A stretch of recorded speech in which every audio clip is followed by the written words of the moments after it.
Cerpen Part 11. Judul, Raka, pejuang kecil dalam sunyi. Di sebuah rumah sederhana yang kat dindingnya mulai pudar, tinggal seorang anak lelaki bernama Raka.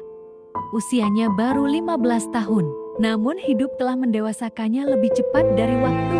Di saat teman-teman sebayanya sibuk bermain game dan menggoda lawan jenis, Raka sibuk membantu ibunya di rumah.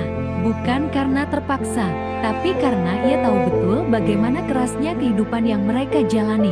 Setiap pagi, selepas subuh, Raka merapikan tempat tidurnya, menyapu lantai, lalu membantu ibunya menyiapkan sarapan sederhana.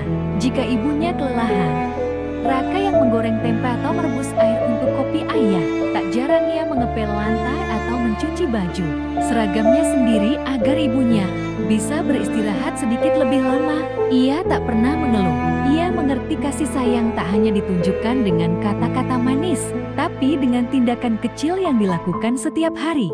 Raka juga menjadi langganan tetap warung dekat rumah. Setiap langkah kecilnya menuju warung itu membawa catatan kecil dari ibunya: cabai rawit 2 ons, tomat 3, tempe, tahu, garam, barang-barang sederhana yang dibeli dengan janji nanti dibayar saat gajian. Ya, mereka belanja dengan bon, dengan harapan, dengan doa. Terkadang, ucapan si pemilik warung terasa seperti luka kecil di hati Raka. Raka, hutang ibumu udah banyak ya. Bilangin ya, bulan ini harus dibayar. Raka hanya menunduk pelan, menahan rasa malu yang berusaha ditutupi dengan senyum tipis. Ia mengangguk pelan, meski dalam hati ingin menangis. Bukan karena marah, tapi karena rasa bersalah, padahal itu bukan salahnya. Namun Raka tidak marah pada dunia. Ia belajar dari ayahnya, Pak Soleh, yang sabar, jujur, dan setia bekerja meski hanya sebagai tukang taman di sebuah pabrik tekstil. Ia melihat betapa lelah ayahnya pulang dengan keringat membasahi baju lusuhnya. Ia menyaksikan bagaimana ayahnya tetap ramah kepada tetangga, meski kadang tidak dipedulikan. Di sekolah, Raka lebih banyak diam. Ia bukan tipe anak yang jadi pusat perhatian, tapi diamnya menyimpan keteguhan.